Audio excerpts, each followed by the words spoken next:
Good morning, good afternoon, good evening, wherever you are. My name is Leith Symes, and I'm here to talk to you about my article that I wrote for my honours year, came about from my honours year. Obviously, there's a pretty intensive process afterwards involved of editing it and making sure it's fit for publication. It's titled Surrounding Yourself with Beauty, Exploring the Health Promotion Potential of a Rural Garden Appreciation Group. And as a bit of a teaser, the Surrounding Yourself with Beauty was a direct quote from one of the people we interviewed. This article was written alongside Dr. Jonathan Yotta Kingsley and Dr. Nissa Hadgraft, who are my primary supervisors at Swinburne University, as well as Dr. Pauline Marsh from the University of Tasmania and Dr. Sonia Nutman from Deakin University. I'd like to begin by acknowledging the traditional owners on the lands on which I'm speaking to you and also where I live.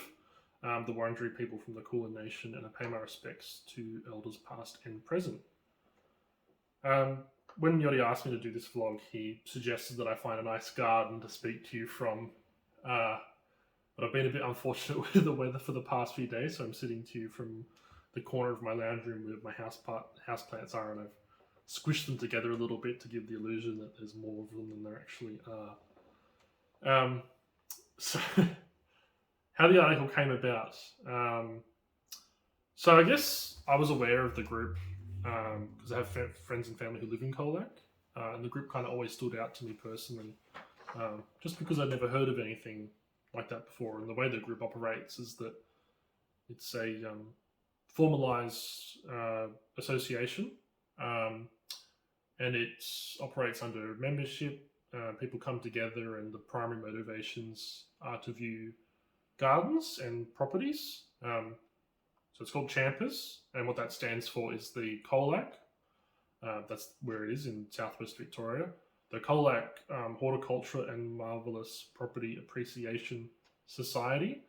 So it is important to note that it's not just about gardens, it is also about marvellous properties. But I think a key feature of those marvellous properties within that group is about their gardens, and there's a lot of interest about gardens, and there's a lot of avid community gardeners within the group.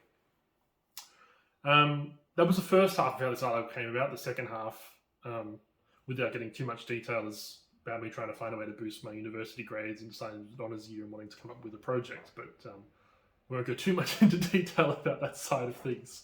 But interestingly enough, I think because of the way the group was and is, we had no real way to define it. There was no real research out that explained what a garden appreciation group that's specifically designed for that was. So we had to come up with a definition, and we defined it as having the accepted common definitions of community gardening. So things like viewing gardens, being within the green space, the social connections that can come from that, that's in historical research, as well as the inherent aesthetic motivations of exposing yourself to green spaces and wanting to be in green spaces. Another thing about the group was that it wasn't in a city. So of a personal interest of mine, when I read a lot of the research, it was all about cities and urban areas. And I mean, that makes sense. Population density, the lack of green space, just by definition, urbanization, concrete jungles, that sort of thing. But it's important to note as well, there is research out there that suggests that agricultural landscapes are just as damaging as a lack of green space. So important space to research, and I was happy to kind of focus on this research and potentially lead the way in that space. So methodology was phenomenological and qualitative. We used semi-structured interviews.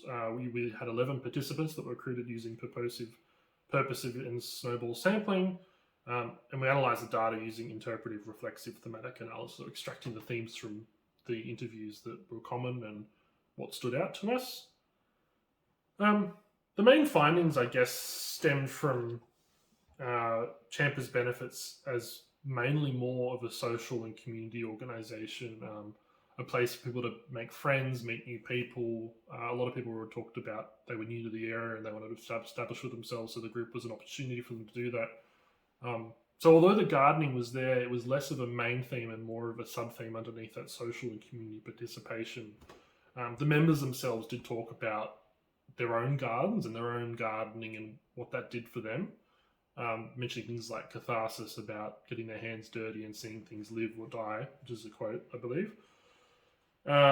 but also, yeah, it was about that home gardening side of things, but a place to share it. Interestingly, themes around pride and a bit of healthy competition around gardening appeared within the group, which was quite interesting to note.